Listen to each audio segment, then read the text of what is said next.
ACNFers, shout out to Athletic Brewing. That dry January time is fast approaching, and you might want to give it a go. I don't know. It's up to you. Delicious stuff. I'm a brand ambassador. I get no money. They're not officially a sponsor of the show. I just want to get the word out there. Go to athleticbrewing.com. Use the promo code BrendanO20 at checkout, and you'll get a nice little discount. Also, I haven't done this in a while, but I'm happy to bring it back into the fray since I have a teensy bit more time on my hands. If you leave a review on Apple Podcasts, I will give you a complimentary edit of a piece of your writing up to 2,000 words. Once your review posts, usually within 24 hours, send me a screenshot of your review to creativenonfictionpodcast@gmail.com, and I'll reach out to you, and we'll get started. Who knows? If you like the experience, you might even want to do something more ambitious with me. I'd love to help you get where you want to go. Hey, CNFers, it's CNF Pod, the Creative Nonfiction Podcast, the show where I speak to badass people about telling true stories. I'm Brendan O'Mara. How's it going? It's that atavistian time of the month, so spoiler alerts. I'd encourage you to subscribe to this podcast, of course, but maybe head over to magazine.atavist.com and fork over 25 clams for a year's subscription. No, I don't get kickbacks, so you know it's worth it. Like nothing sexy about writing, right? You're just like hunched over a computer, drinking lukewarm coffee, trying to like Jedi mind trick yourself into getting over your neuroses to put some words on the page.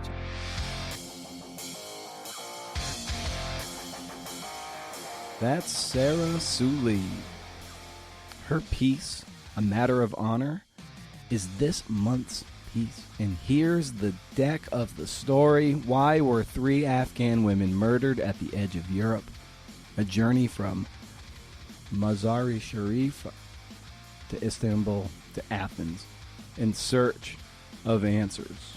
Sarah is a writer after my heart. Panic sweats, puffy-eyed at the computer, squeezing words out of the rock that is our brains. I know you'll dig this one. We talk about her ambitious piece, being assertive, wrangling the reporting, and managing the lulls between when she started this piece 3.5 years ago to wrapping up just a few weeks ago. Sure, in that 3.5 years, it wasn't like an everyday thing. So there was a lot of hurry up and wait. Hurry up, report fast, and then wait.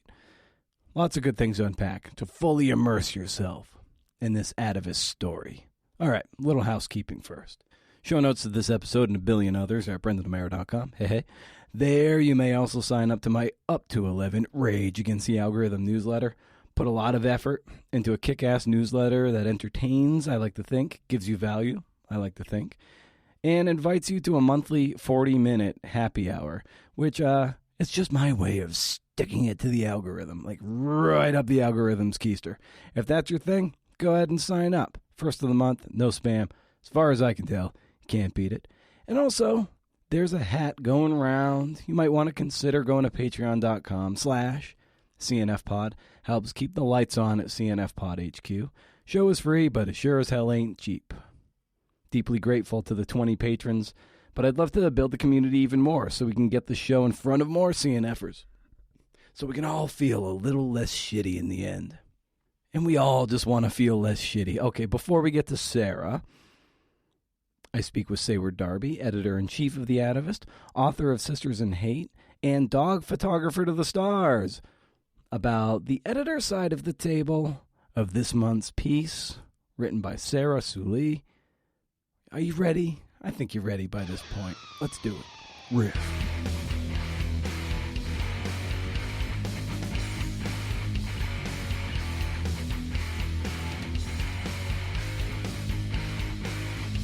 With this story, like what struck you about it when it came across your desk? It's a devastatingly sad story, but I think too that we've read, heard, seen so many stories about migrants in the Mediterranean, struggling to get to Europe, being treated really terribly, at European borders. And what was striking about this is that it sort of defied some of the stereotypes. It was a murder investigation. And it's about these three women who, struggled to make it where they wanted to make it. And then someone literally slit their throats. So the question, immediately becomes like who, but also why. And because of where it happened, like the geopolitical complexity, right? Like they were barely over the border into Europe, and they had come from Turkey. Turkey and Greece do not get along on any number of fronts. And so it was just this, true crime story tied up with all of these international forces, which were made even more complex as Sarah reported the story, because Afghanistan, where these women were from, obviously fell to the Taliban again in 2021. So I was really struck by how it was a crime story inside of, I think we describe it in the story as, a needle in a geopolitical haystack, trying to solve a crime, which under pretty much any circumstances, is going to be a challenge. But then add to it the fact of where it happened, who it happened to, when it happened. And it just becomes this, just a very, very unique story, like unlike anything I had ever read. And when you're receiving pitches and, for stories, be it like this one or something else, how much legwork and how much pre-reporting or actual reporting do you like to see before you're like, oh yeah, let's pursue this kind of a story? Yeah, I mean, in this case, Sarah had, if I recall correctly, she had a good contact at the Greek police, namely the woman who, had spearheaded the investigation for a time. And she also had grant support. And so she had, found support to really, do this reporting, not in a short time frame, over a long time frame. And so, to be clear, like we compensated her like we do any other writer, but we also knew she had these additional resources if she needed them. And so I think the combination of who she had access to and the trust they clearly had in her, and then also the resources that she had mustered, obviously combined with, what we found interesting about the story itself, made sense to us. I think, it's important in this case because we do, we run a decent number of crime stories. And I think that Sarah and I, like one thing we talked about extensively over the years, because she's been working on this for so long, it was highly unlikely she was ever going to, slam dunk solve this triple murder. And so one thing we talked about the whole time was, what is the combination of access, resources, and your dedication? Like, what can we show with that? What can the narrative be here? And so, I should say going into it, it wasn't in other cases, a crime beyond belief, which obviously you've talked to a writer about, Girl in the Picture, cases in which, crimes have been solved. This was something very different. And I think that, Sarah's sort of first person work was one of the things that we knew was going to set this apart from the beginning. Yeah, then you get a story like, Patrick Radden Keith's Say Nothing, where he kind of like accidentally solves the murder at it. Like right. He just like late in the process too of him just kind of going through his notes, he's just like, oh my God, I think this might have happened. And then all of a sudden there's lawyers involved from like Ireland, England, and America. It's like, oh my God. It's like, yeah. I mean, Say Nothing is such a fantastic book, and, one of the best structured nonfiction books I've ever read. And Patrick Radden Keefe is tremendous. Just so talented. And I think we all wish we could be Patrick Radden Keefe. Oh, but yes. I also think, that's such an interesting, that was such a high profile, writing about the Troubles, well-known figures, people for whom, there were a lot of like records and, people who could speak to them and, or speak of them.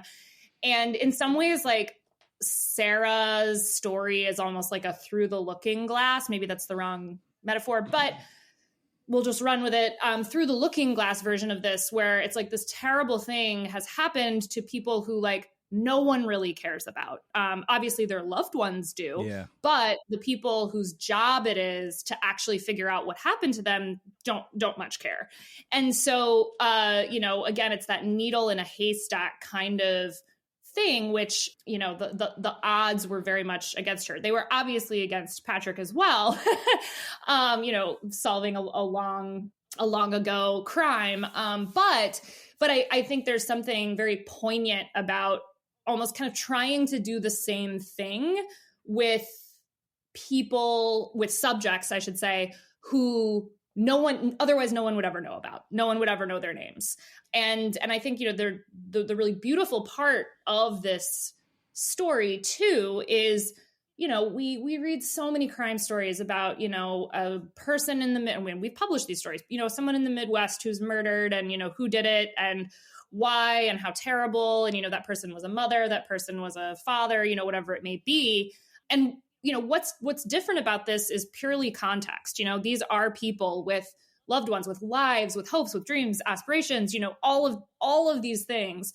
And nobody's ever going to, with the exception in this case of Sarah, you know, turn their attention to that story in the way they would, you know, I don't know, a mom in Missouri or whatever. And I think there's something really like courageous, poignant. I mean, you could use any number of words about Sarah saying, I want to do the same kind of reporting one would do in a story we're more used to hearing.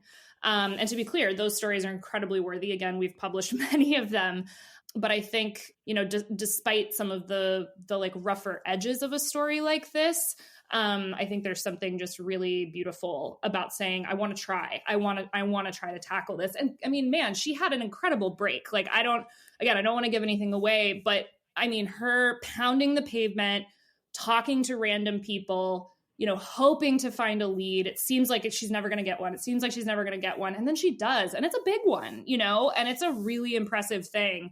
And you know, that alone is I think, worth documenting. And when you're editing a piece, any piece, you know, what are some common, let's say, potholes that, you know, you're driving along and you hit and you're like, oh, we need to figure out a way to like kind of patch that up? What are some of those that come across when you're reading? I mean, it's kind of hard to generalize, I guess, because every piece has different kinds of potholes. You know, I think in this case, there were any number of challenges. I mean, Sarah, you know, started reporting this in, 2019, I want to say, maybe even a little earlier. The women were killed in 2018, you know, but she really started following the story soon after that. And, you know, just think about all of the events that have happened in the world since then. She wanted to go to Afghanistan to talk to these women's families and, or to their family. It's a mother and two daughters, and couldn't because of the pandemic. And then, you know, even at a point where it was like, maybe you can travel because vaccines, you know, Afghanistan essentially becomes a war zone. I mean, it's always been a war zone, but, you know, obviously the Taliban is back in power.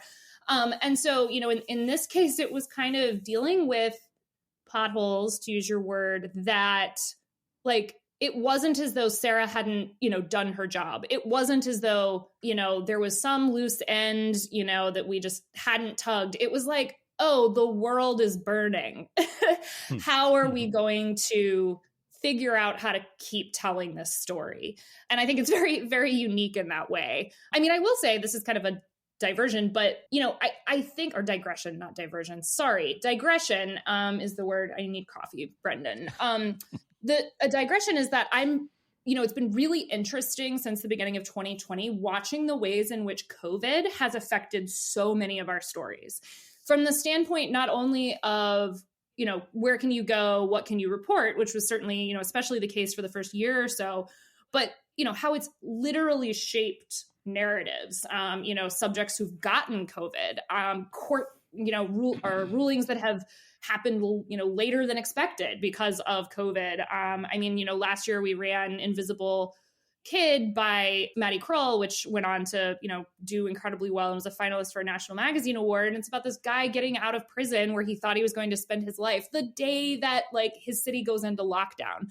And I think that in this case, you know, it's we meet these members of these women's family on WhatsApp because, you know, doing a WhatsApp video was everything Sarah could do at that point to be able to communicate with people in a place that she had hoped to travel to. So yeah, I don't know. I mean, I don't necessarily, it's really, again, really hard to generalize about potholes because I feel like, every story has different ones. Absolutely no story is perfect.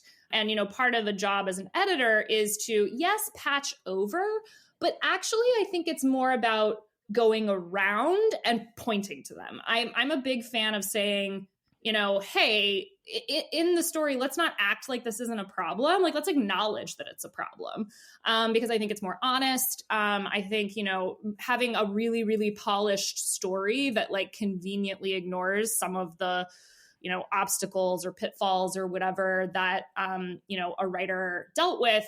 I mean, awesome. I'm so glad it reads nice, but I don't know. I don't necessarily trust stories like that. And I think in this case, Sarah did a really nice job of using that first person to, express frustration and anxiety about some of the obstacles she encountered along the way. And not every story requires that. But just generally speaking, to me, it's about seeing the pothole and not falling into it, not about, well, how can we hop over this as though it's not there, or put something in its place to act as though it's not there. It's more about sort of acknowledging the reality of the situation. Fantastic. Well, as always, it's a pleasure to get to pick your brain about your side of the table on these stories, and we're going to kick it over to Sarah in just a moment. So Sayward, as always, a pleasure, and thanks for making the time. Always happy to do this. Thanks so much, Brendan.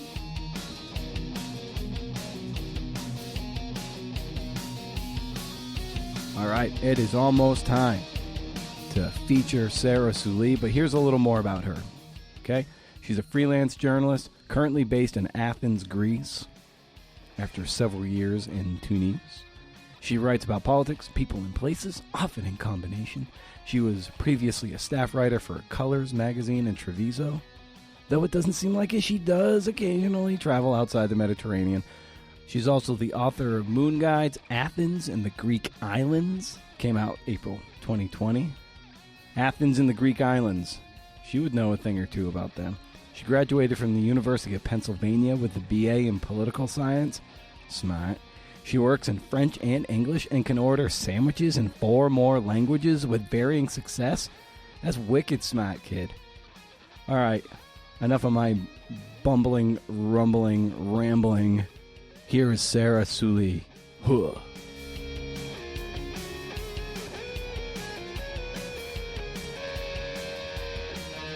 And that's a good life philosophy, right? Like sometimes you just have to show up. That's all that it takes. Oh, 100%. I think that it really just dovetails wonderfully into talking about writing, because I think we largely, especially in the United States, we kind of value precocity and the genius of youth, and we don't really value like the long haul and perseverance as much as we like, because it's not as sexy. So I think it's just really wonderful to hear you say that it's sometimes it's like being patient and enduring and just getting incrementally better over time is really what's going to sustain you over the long time, not like a flash in the pan.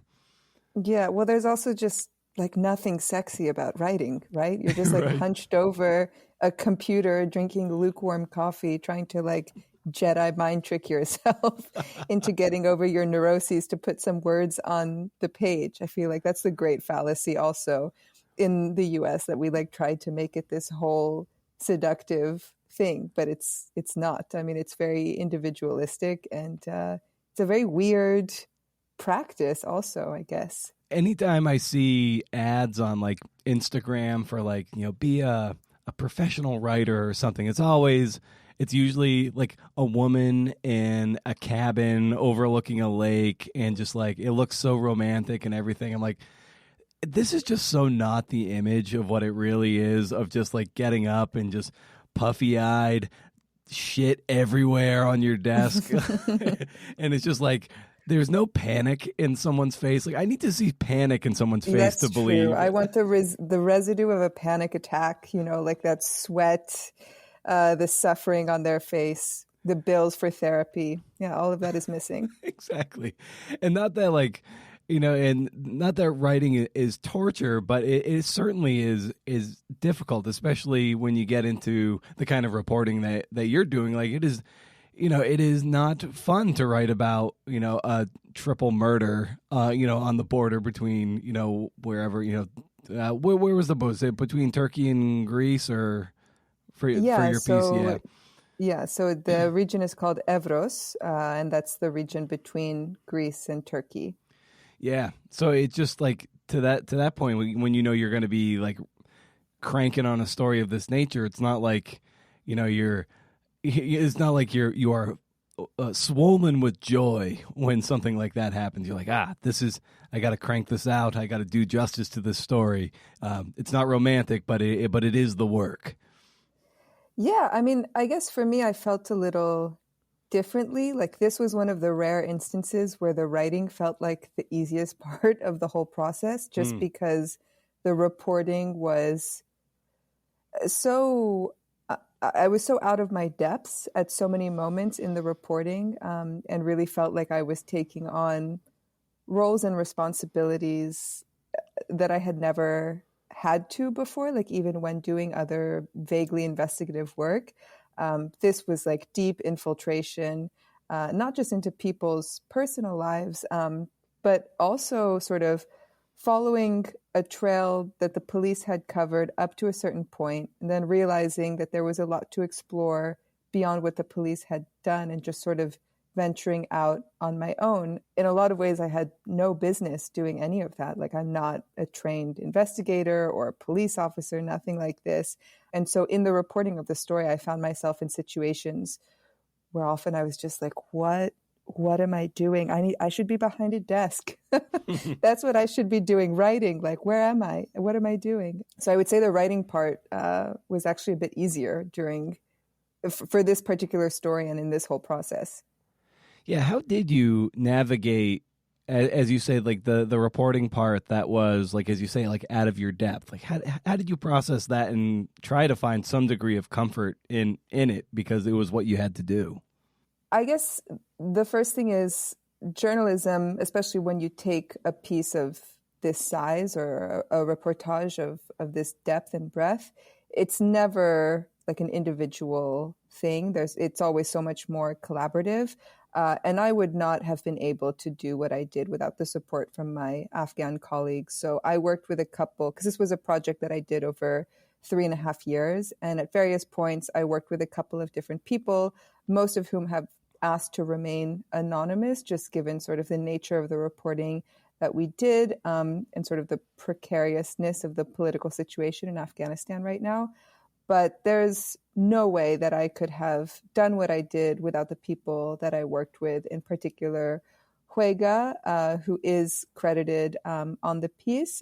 She's an amazing Afghan journalist from Kabul who's now actually studying in California, and she's brilliant. I mean, I couldn't travel to Afghanistan because it was COVID, and I remember it was March 2020, and we all remember that time, right? Oh, and I had decided, like, okay, now's the time to go to Afghanistan. And I remember I went to go meet my grant manager, and we were talking, and he was like, yeah, this COVID thing, like probably just a few weeks, it'll blow over, and like you can go to Afghanistan in April.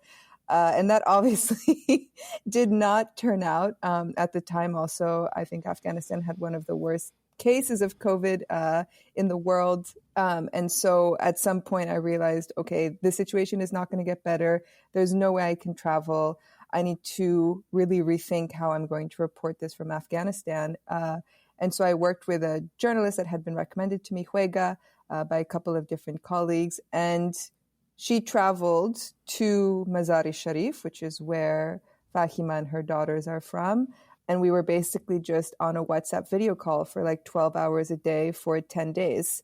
And, I could never have done that without her. Or when I was in Turkey, for example, in Istanbul, I think there were various moments, where we're meeting with smugglers or we're meeting with Saeed, who sort of becomes like the central character in this story, where I was just surrounded by people who are much more perceptive and smarter than me and could tell me like, okay, Sarah, this is a sort of uncomfortable or potentially dangerous situation.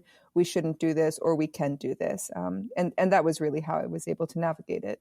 Yeah, and there are moments too in the reporting where you are, where you inject yourself into the piece, and one moment in particular that I found particularly just sort of brave and even harrowing was when you confront Saeed with the pictures of the 3 slain family members, the mother and the 2 daughters, and like you just run up with the picture in front. And it was just like, I'm like, holy shit! Like, this is like truly almost like a carnal moment. And I was just like, where did that that come from? Where you, as someone for me who doesn't have much of a backbone, I'm like, holy shit! Like, she is really going after it here.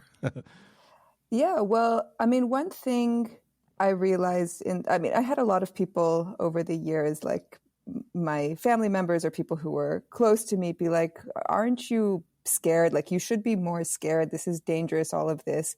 And again, I never put myself, because of the people that I worked with, I was never in situations that were like extremely, extremely dangerous. And one thing that I realized in in Turkey, that really broke my heart, actually, even if I'm talking to someone who's like a human trafficker or potentially a murderer, they're much more scared of you than you are of them. There are a couple of layers to that. One of them is that Turkey doesn't recognize Afghans as legal refugees, so everyone's situation is quite precarious, and there's just a lot of mistrust when it comes to journalists in general. So I never personally felt like I was in danger, but again, I was with Tabshir, who's a amazing, like one of the best journalists I've ever worked with. And I felt quite safe being with him as a man. I think if I was alone as a woman, I probably wouldn't have done that. And the confrontation with Saeed, which actually in terms of writing was the most difficult for me to write, and I think with Sayward, we edited it several times. It's just really hard to write action in a way that doesn't feel cheesy. It was such an intense and cinematic moment because at that point, I'd been reporting for, I think this was last year, so it would have been 2.5 years. And I was just pissed, honestly. Like, I had all of this information, I had all of these leads, and it was all pointing towards this one person. And so when I finally had a chance to meet him, I was just filled with anger. And also the shop was very well lit, so I didn't feel like particularly dangerous. But at that point, I had just done so much reporting and felt really sure about this next step that I had to do and this person that I had to confront. But I think the other thing, I mean, you kind of have these out-of-body moments as well. I wouldn't consider myself, like, in general, a particularly like brave individual. But I think you just have some moments in your life where it's like, it's not even you, like you're not even really there. Like, something else is going on that puts you in that situation and you react in that sort of way. But it's interesting that you bring it up because, I mean, in terms of the writing of the story, this was something with Sayward that we went back and forth with from the beginning. This is the first time that I've really injected myself into a piece, and it made me deeply uncomfortable for a lot of reasons. I mean, I think as journalists, we're sort of trained to never put yourself in the story. Yeah. And so when I was asked, or it became clear at some point that, like, it's going to be necessary to do this, to move the story forward, there was a lot of internal grappling that I had to do. Well, yeah, and it must have been all the more uncomfortable that the piece starts with, basically a little first-person vignette with you where there's a bit of despair in terms of hitting a roadblock in terms of the information you're looking to find. And then you do, through serendipity, find someone who has seen these women and could tell you a whole bunch. So it's just like, that's just an example of, I think it was really effective to kind of set the stage of here you are in this moment of almost, I don't know, you just not desperation, but you were just like dejected, I guess is the best way to say it. And then you get a lead, and then it's like, okay, now we're off to the races. Yeah, I mean, that was actually, I have to give the credit to Sayward for that, because when I sat down to write, and I gave myself last September after I came back from Istanbul, like a 3 week period to just sit at home in Greece and to just write it all out. And I was like, okay, beginnings and ends are the hardest. So we're just going to forget about that right now. And we're just going to write the middle. So it was easy to write sort of what happened in Greece and the reporting in Afghanistan and a little bit what happened in Turkey as well. And I was talking with Sayward and I was like, I have no idea where to start this story. She was like, well, you should start it in the ice cream shop. I was like, okay, well, isn't that like, this is a murder investigation and we're starting in an ice cream shop. I don't know, is that like too superficial? Or the fact that I'm going to have to talk about myself, is that somehow disrespectful to the main characters of this story, which are Fahima, Rabia, and Farzana, and the women that I want to put, first and forward in this story, not myself. I could understand at some point that was going to be what was most helpful for the piece. So I swallowed a bit my pride and just sort of wrote it in that way. And it's funny because ahead of this call, I went back and I read like the very first drafts that I wrote to see how much they have changed over time in sort of this final editing process. And we definitely refined it quite a lot. So what you read like today, I guess the piece is coming out, is very different from what was originally written. Thank God.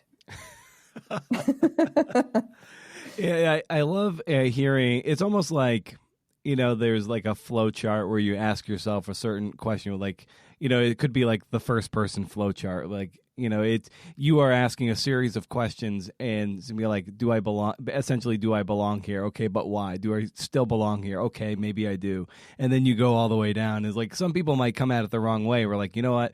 I'm going to be in it from the start, and that's where it might be a disservice to the story. But it sounds like you did a lot of thinking on that. Be like, okay, for the purposes of this story and to get people are hooked and to get people to keep scrolling and turning the digital page, this is a device that I can use to effectively get people like into the narrative so they can really learn about this story. Yeah, I think it was a bit more like that because, I mean, I remember the original conversations that I had with Sayward after, she agreed to take on the story for The Atavist. And because she was saying a bit from the beginning, like, oh, it could be interesting, to have you as part of the story. And I remember, I think like the first deck, like one of the first like edited decks that we had was like a journalist, like, I forget exactly the phrasing, but somehow something about the journalist of the story, like taking up the reins of the police. And I just felt like, that wave of shame that goes across your body. And I was just like, no, it's too much. I think also because the nature of the story when it comes to talking about women, talking about refugees, talking about Afghanistan, like these are not always topics that are sort of just held up on their own. They always seem to be filtered through something else. And I was really wary of trying as much as possible to not filter it through my own gaze, I guess. But of course, like with Sayward, over the course of talking through, how we're going to write the story and organize the story and all of this, it became clear that I would have to inject myself just a little bit. And I hope that it's not, I hope that I found the right balance in all of this because, yeah, it's not, obviously it's not about me.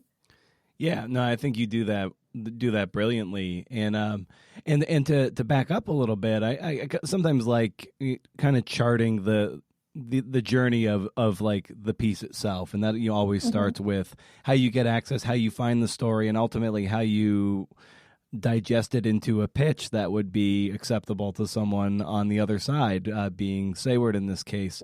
So, like, what was how did you arrive at the story, and then what did the pitch look like?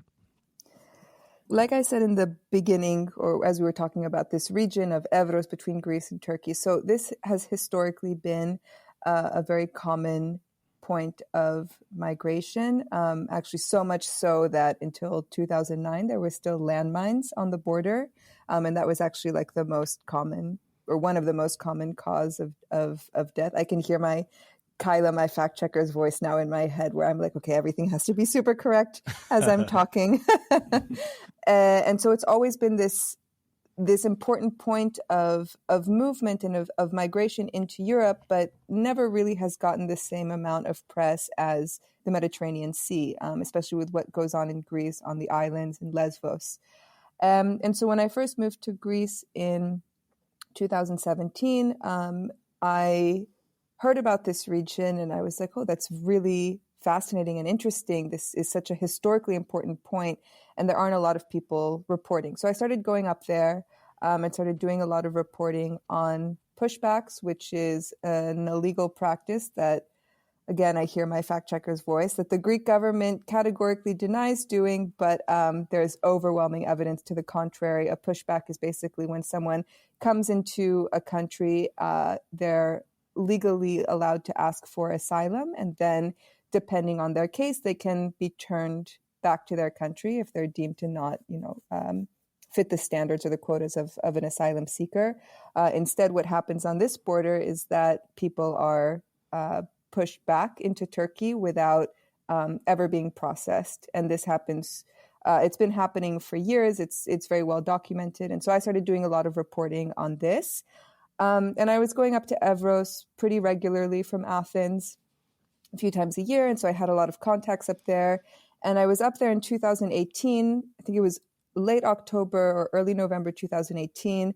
And I'm talking with some of my sources in villages. And they're like, well, didn't you hear about this murder? And I was like, what murder?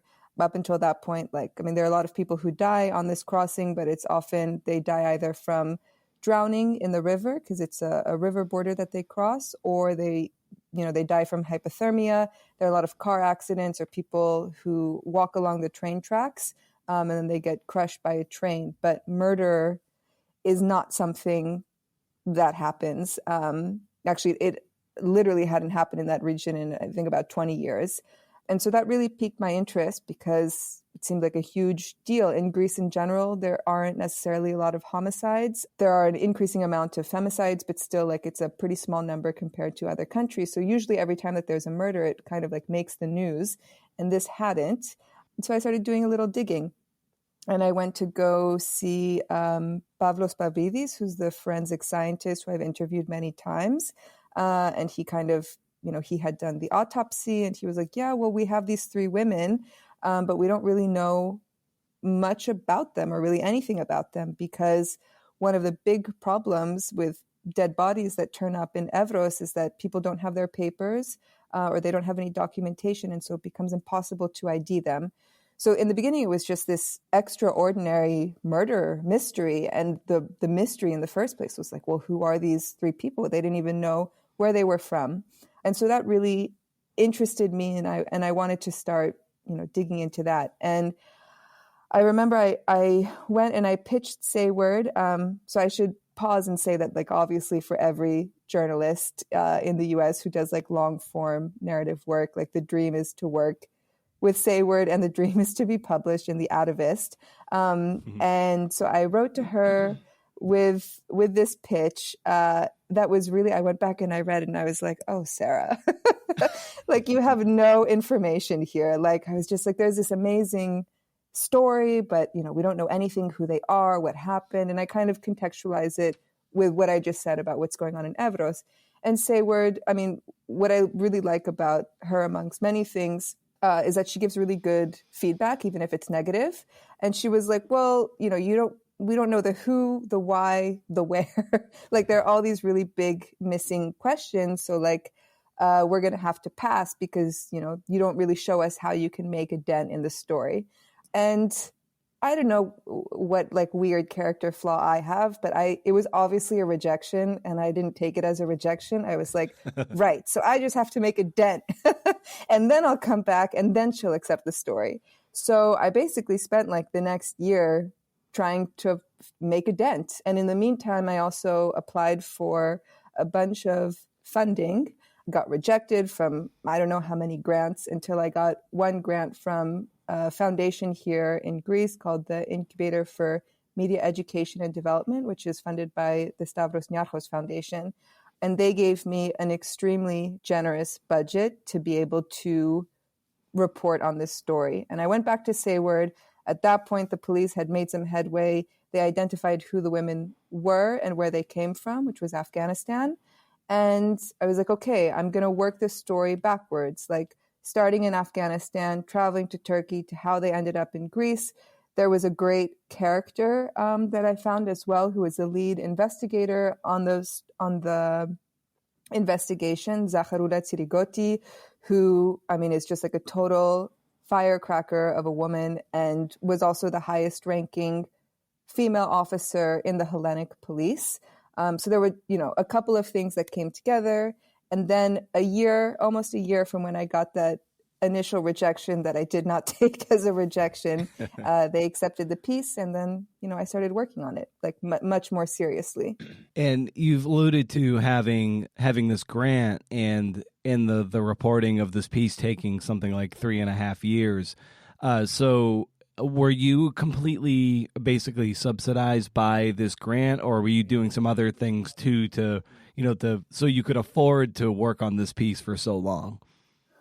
Oh, well, I mean, I should say this wasn't like I wasn't working on it full time for 3.5 years, because then I think I would not be calling you from an apartment. I would I would not have been able to pay my rent.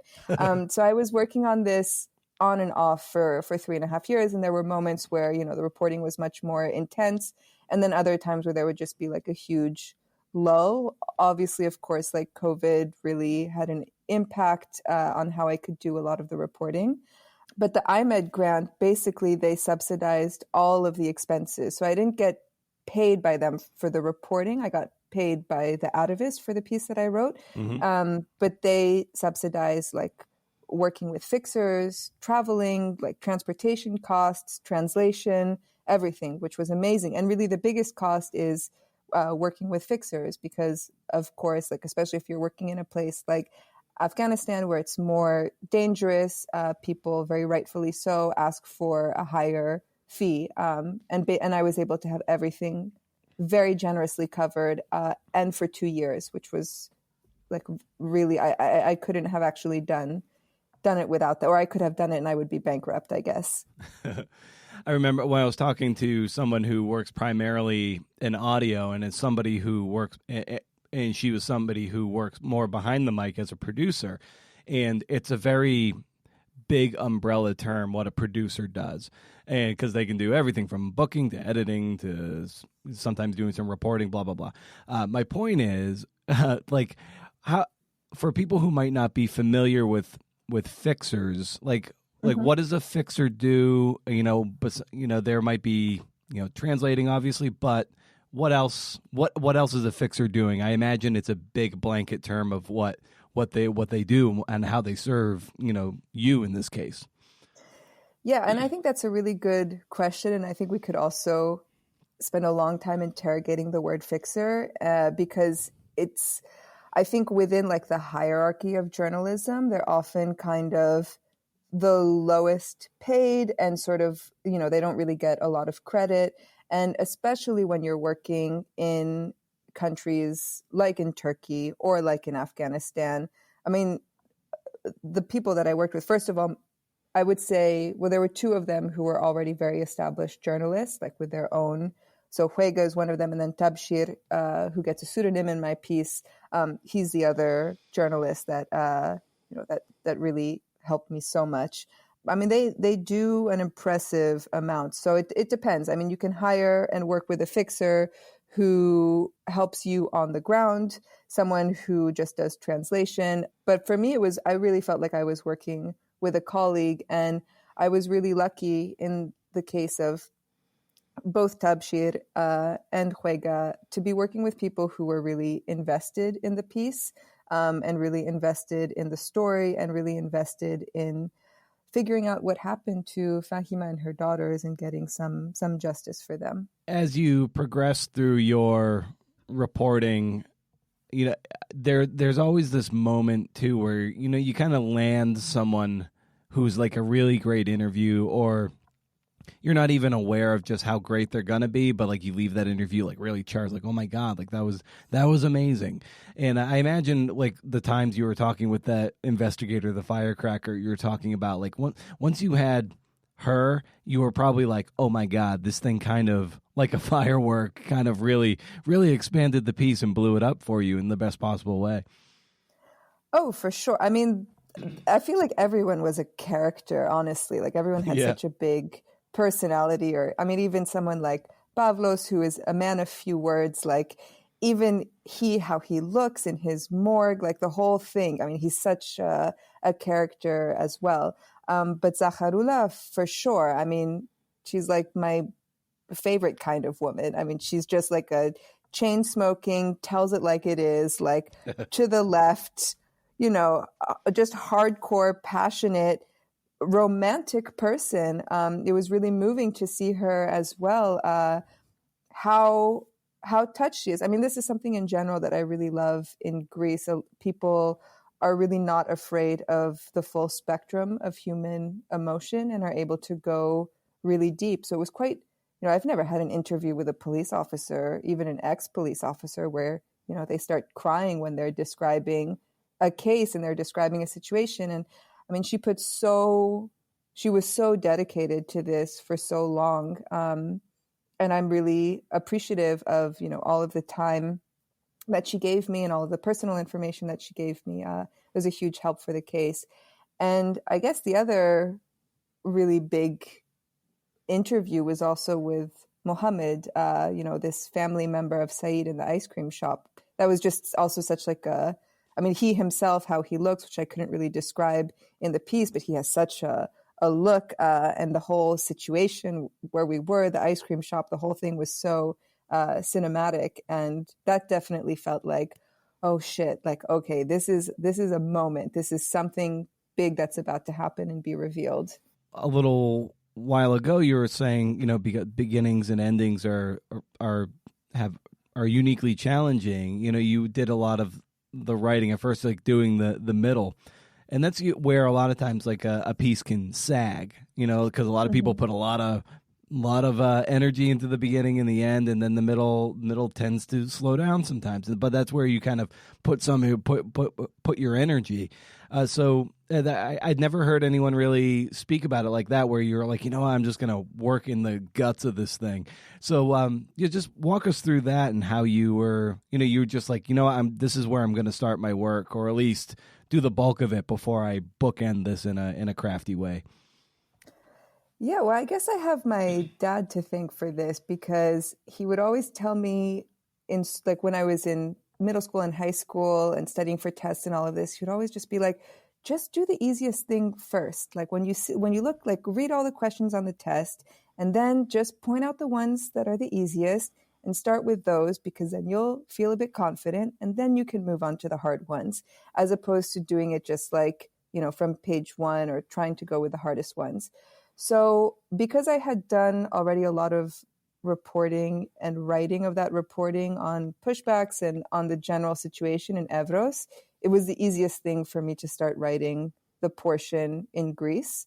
And so I was like, okay, well, obviously I'll start with that and then I'll get a little confident, because I think when you report on something like this, it's very easy to get in your head, which I did many times, and to be like, I'm never going to be able to write this. I'm never going to be able to do justice to this story. Like I should just, I don't know, become an accountant or something and like completely forget about writing or journalism. And so I was like, okay, I don't need to make this any harder for myself than it already is. I'll just start with Greece, write that. And then once I started writing that, moved on to the reporting that I had done in Afghanistan with Huega, because that was also easy to start writing. And then a bit later, I started working the beginning and the ending, which also like really started to come together in this last month.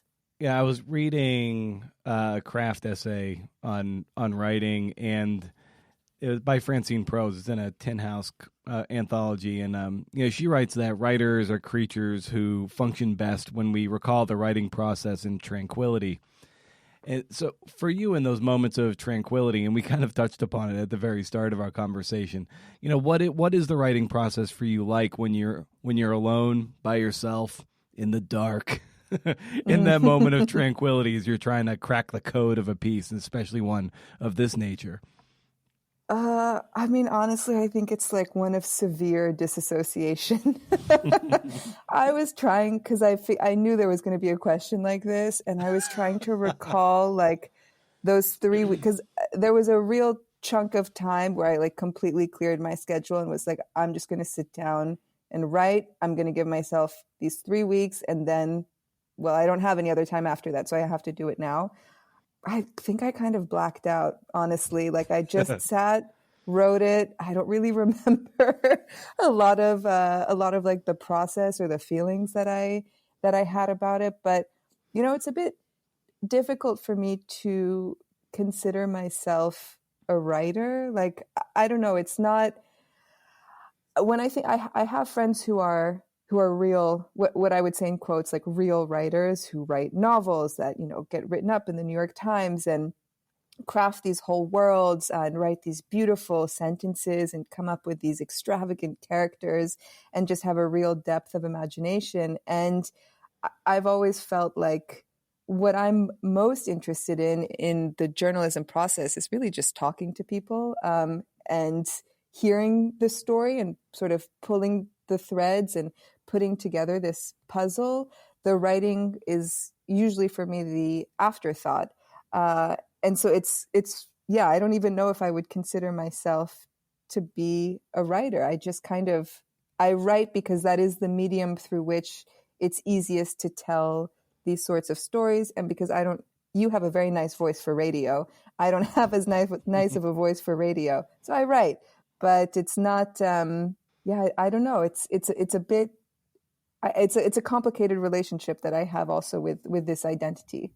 And do you have, just in your experience, what has to be in place for you, like at your workstation, so you can at least, feel like you're, the most ready to start writing or continue writing, or kind of grease the skids and get some momentum going? Oh, I mean, it's awful. I'll just wake up.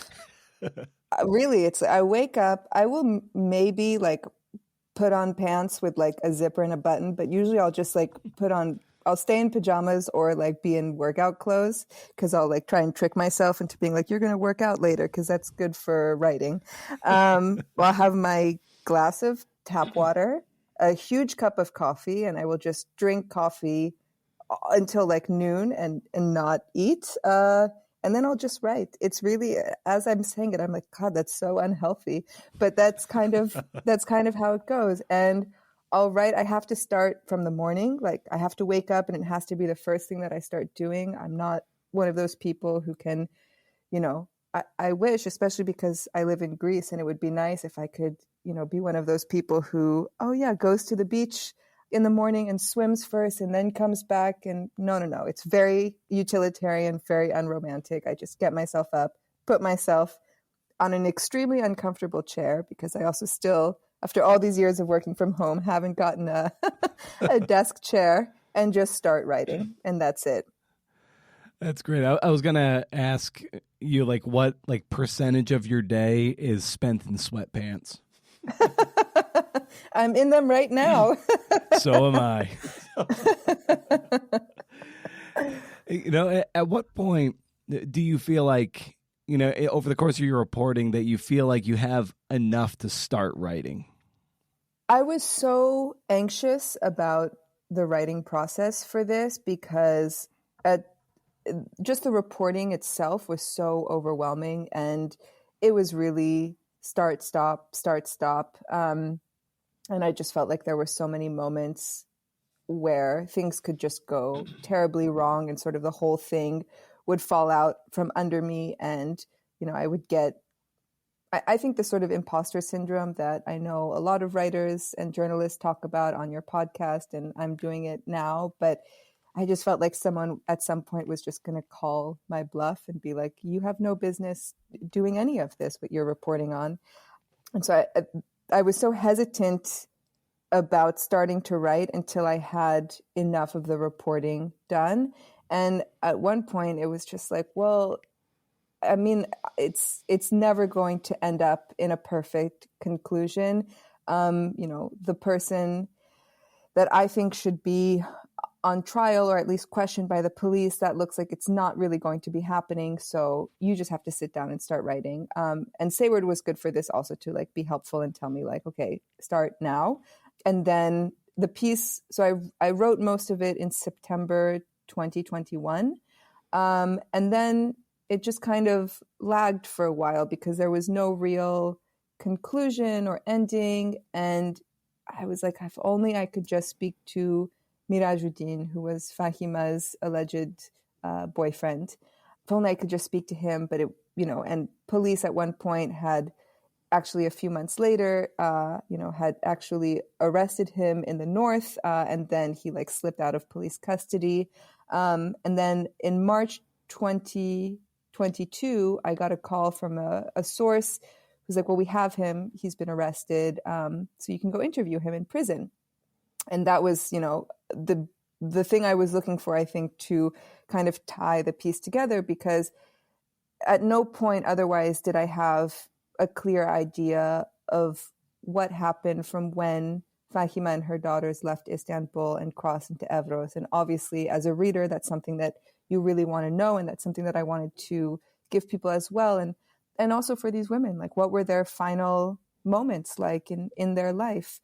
And so I organized, which in Greece, I guess I should say, the other thing is like, it's not very easy to work as a journalist here, and it's only gotten harder in the last few years. I think now the country is ranked 108th when it comes to the Reporters Without Borders Freedom of Press Index Fund, which, for the so-called birthplace of democracy is quite shameful. And also when it comes to, there's no FOIA in Greece, Freedom of Information Act. When you're trying to get any sort of public records, they're not public, they don't make them public. So if you're trying to get any sort of information, it's quite difficult. Same with organizing a prison interview. So it was like a whole couple of weeks of organizing everything and getting letters and all of this. And it was a prison in the north of Greece in a town called Komotini. And I was actually the first journalist ever to go to this prison. And it was funny because, well, not funny, actually. It was sort of, it was dark comedy, I guess, like a lot of moments in reporting this piece where I fly from Athens. At the time, I wasn't even living in Athens. I was on an island. And I go just organize everything to do it just in one day, because to find a Dari translator who could come from Thessaloniki, there were a lot of moving parts to organize because Mirajuddin only speaks Dari. So I couldn't interview him otherwise, and to get clearance for the translator. So I'm on the airplane from Athens to Alexandroupoli, which takes about an hour. And we fly all the way to Alexandroupoli. And then the pilot says something in Greek, and I'm half asleep, so I don't really understand what he's saying. And then the plane just turns around. We're literally over Alexandroupoli. Like, I look out the window and I can see it. The plane turns around and flies back to Athens, supposedly because of bad weather. And then it became a whole, to reorganize everything to go for the next day, because it was a very very specific time period that I was allowed to do the interview. But anyway, after I did all of that and I had that interview, then, I was able to write that section. And then the piece really started to come together. A moment ago, you spoke about how the reporting was a bit overwhelming, and granted, like, you weren't working on this, every day for 3.5 years. So it was a lot of, piecemeal reporting and then putting it all together. So over the course of the reporting, how did you work through that overwhelm? And then how did you keep everything organized and straight? So when it was game time, you were ready to like kind of hit the ground running with all the information you gathered. Yeah, well, I was terrified of the fact-checking process from the beginning. So I had everything like as much as I could. I'm sure Kyla will be like, I could have done a better job, I think, with labeling some of my recordings, but I tried to be like as fastidious as possible in gathering as much information. And also when I wrote the piece, like I had already, like every sentence basically was footnoted for the fact-checking process. And then in terms of managing, the question was about managing the stress of reporting, or?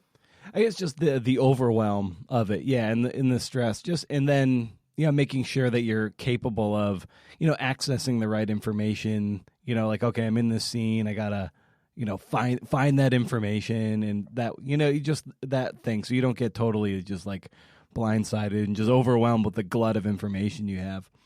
Yeah. Well, I mean, I will say, first of all, it was not easy to get a lot of information. So every interview felt like a very long, drawn out process. And so that was kind of helpful. And people in general were very generous with their time. It's interesting. Even in Turkey, when I was interviewing smugglers who like obviously weren't going to tell me anything, they were still down to like sit with me for 2 hours, and I could keep asking the same questions over and over again.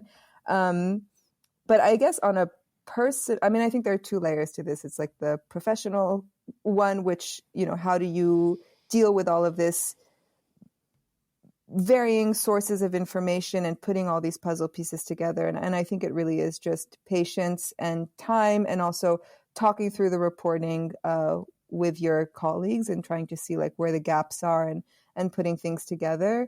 And then on a personal level, it's just therapy, honestly, because like I had never done any sort of reporting like this. And I don't think it's normal also, like to stick your fingers so deep into other people's lives and to be interviewing people who you suspect of murder. I mean, it's a very strange feeling, all of this. And I didn't really have the emotional tools to be able to deal with that. So I got help from someone who could help me find those for myself.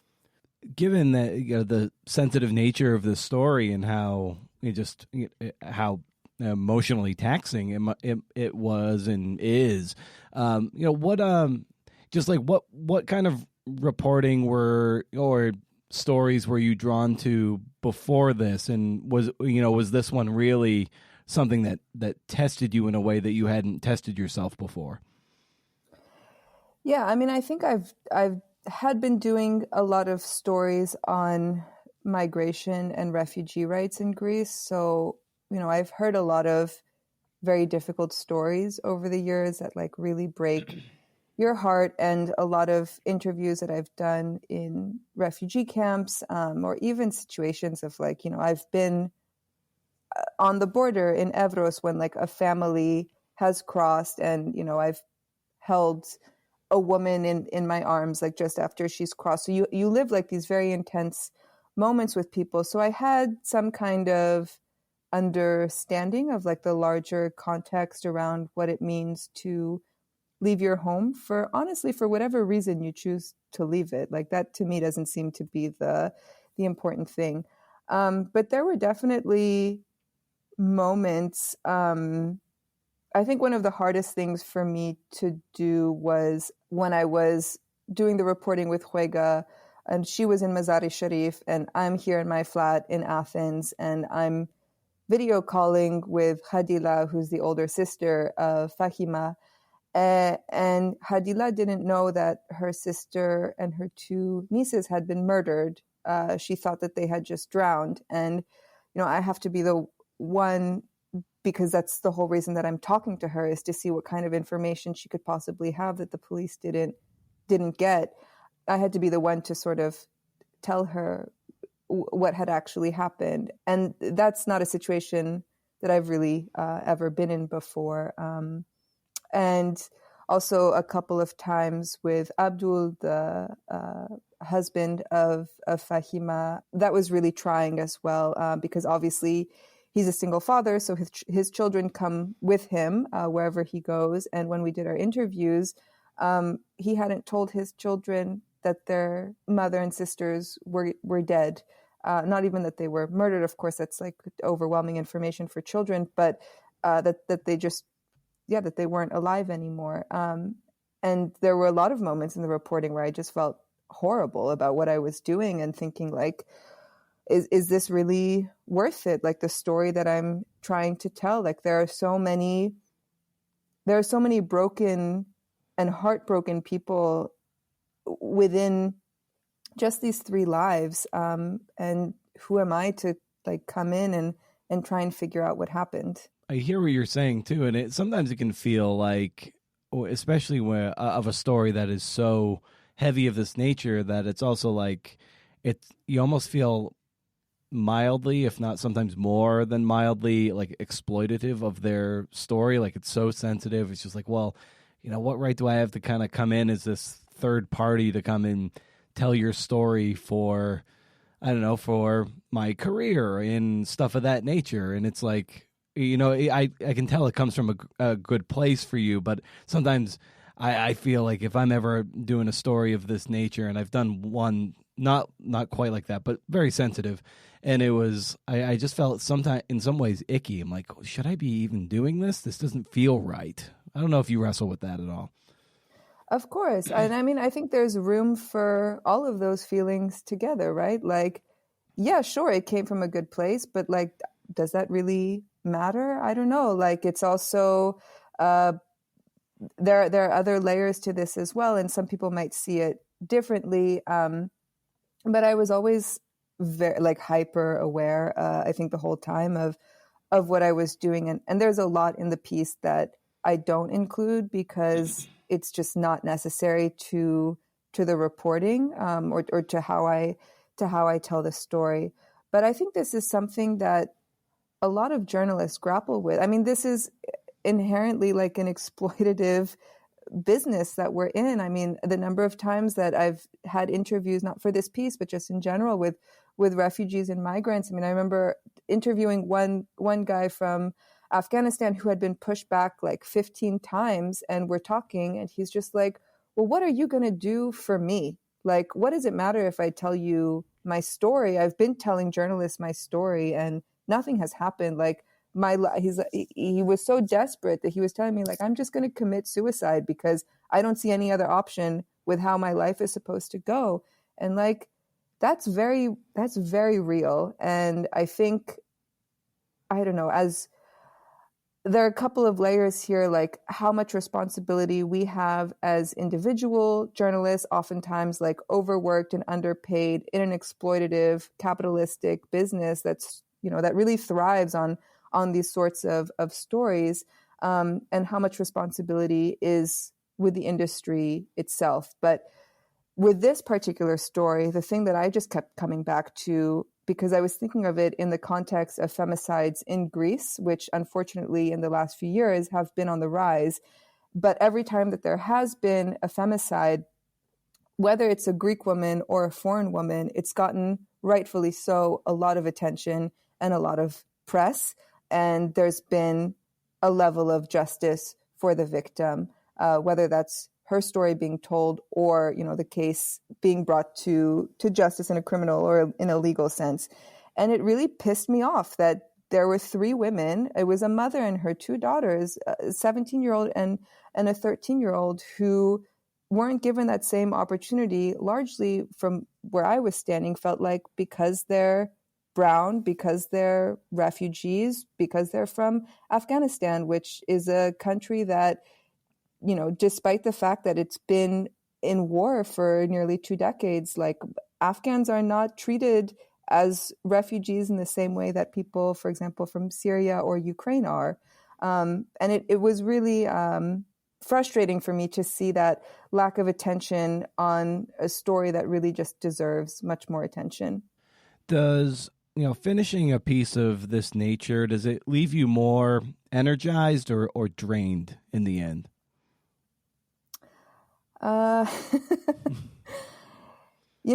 It's I've been working on this for so long, and it feels so strange now to put it out in the world. On Sunday, I got like the layout for the piece with all the illustrations, and it was the first time in reporting it that I cried, to see the faces of these.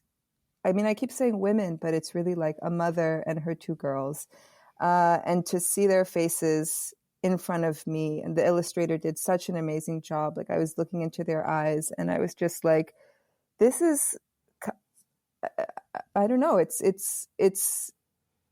I'm so happy in a lot of ways that they're finally getting their story told, and that there is some sort of modicum of justice that comes at the end of the piece.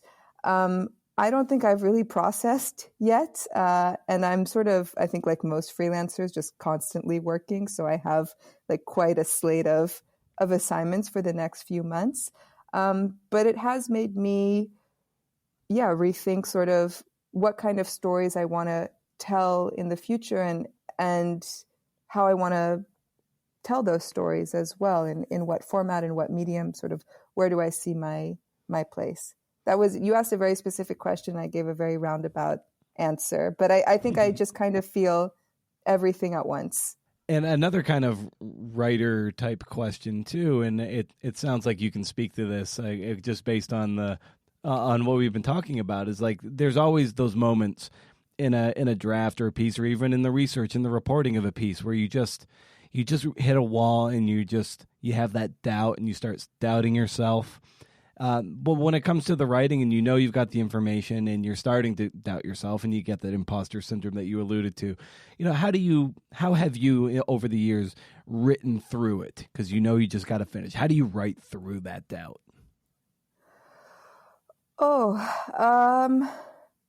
I don't think you can write through it. I think you have to go and like visit the little like monkey doubt. Like I really see it in my head, like my inner critic as like a monkey with like two huge cymbals. It's just like crashing his cymbals together.